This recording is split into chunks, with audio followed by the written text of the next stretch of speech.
একটা কথা আমাকে বলো, যে এই যে পৃথিবীর লোকের কাছে আমরা পৌঁছচ্ছি, অ্যান্ড ভাইসি ভার্সার যদি আমরা দেখি, ধরো ব্রাজিলের কার্নিভাল, আমি জাস্ট একটা কম্প্যারিজন করছি, ওটা যেমন লোকের কাছে পৌঁছে গেছে অলরেডি, কিন্তু দুর্গাপুজো তুমি যেহেতু বিদেশে ছিলে এত বছর, বিভিন্ন ফেস্টিভ্যাল ঘুরেছো পুরো একদম, মানে সেই জন্য মানে কম্প্যারিজনে কি দুর্গা ঠাকুর বা দুর্গা পুজোটা, ধরা যাক আইসল্যান্ডে হোক কি ওদিকে হোক, মঙ্গোলিয়ায় হোক কিংবা ব্রাজিলেই হোক অথবা ভেনেজুয়েলাতে, এইসব জায়গাগুলোতে পৌঁছেছে এখনো? এটা একটা খুব ইন্টারেস্টিং জায়গা। আচ্ছা। আমরা এইটা মানে খুব মানে ভালো করলে যে এই কথাটা তুমি নিয়ে এলে এই আলোচনার মধ্যে, কারণ এইটাই কিন্তু আমাদের প্রথম শুরু হয়। আমরা প্রথম ভাবি যে কি করে আমরা তো দুর্গাপুজোর অ্যাওয়ার্ডটা করছি, আমাদের এখানকার লোকজনকে আপলিফ্ট করছি, কিন্তু তাদের কাছে কিন্তু একটা সুন্দর ইকোসিস্টেম আছে। আমার প্রতিমা কোথায় বানানো হয়, কারা এই প্যান্ডেল তৈরি করে, কারা লাইট বানায়, এই জায়গাটা তো আমার কাছে রয়েছে।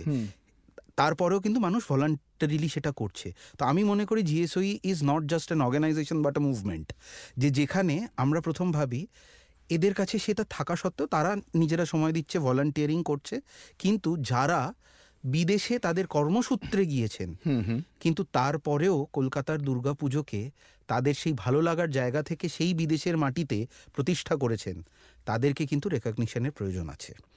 তাই জন্য আমরা মানে তুমি বলছো নিউ ইয়র্কের যে পুজোটা হচ্ছে, একদম তোমরা সেখানেও একটা অ্যাওয়ার্ড সেরেমনি বা না কিছু একটা না, আমরা অলরেডি করে ফেলেছি, সেটাই বলার, যে 60টা দুর্গাপুজোকে একটা ছাদের তলায় আমরা নিয়ে আসি।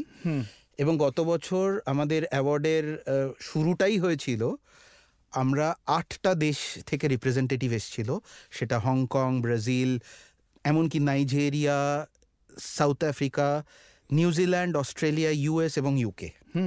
এই জায়গাগুলো থেকে আমাদের রিপ্রেজেন্টেটিভরা এসেছিলেন। আমরা তাদের রেকগনিশন দিয়েছিলাম এটার কারণে, they are the biggest brand ambassadors of Kolkata's Durga Puja. কারণ ওনারা যে কাজটা ওখানে করেছেন, সেই দুর্গাপুজো দেখে সেই জায়গাটার থেকেও কিন্তু প্রচুর মানুষ কলকাতার দুর্গাপুজোর অথেন্টিক জায়গায় কি হয় সেটা জানার ঔৎসুক্য দেখাচ্ছেন। আচ্ছা, কারণ অনেক মানুষ আছেন যারা হয়তো অনেক দিন ধরে বিদেশে রয়েছেন, তারা হয়তো দূর থেকে দেখে ভাবেন যে কলকাতার দুর্গাপুজো আজকে এতটা আপলিফটেড হয়ে গেছে, কিন্তু সেখানে তো একটা ইনহেরেন্টলি প্রচণ্ড কর্মকাণ্ড চলে, এবং তার মধ্যে একটা ট্রাফিক আছে, লজিস্টিক্স আছে। আমি আমার বাচ্চাকে সেই ছোটবেলায় আমি যে দুর্গাপুজো দেখেছিলাম সেইটার যদি একটু ফিল দিতে চাই, সেখানেই কিন্তু আমাদের কালচারাল ব্রিজের সুযোগটা আছে। সেই কারণে তাদেরকে আমরা মনে করি যে তারা যে সুন্দরভাবে এই ব্র্যান্ড অ্যাম্বাসাডার হিসেবে কাজ করেন, তারা কিন্তু আমাদের কলকাতার দুর্গাপুজোর জন্য একটা অসাধারণ ফিল্টার হিসেবে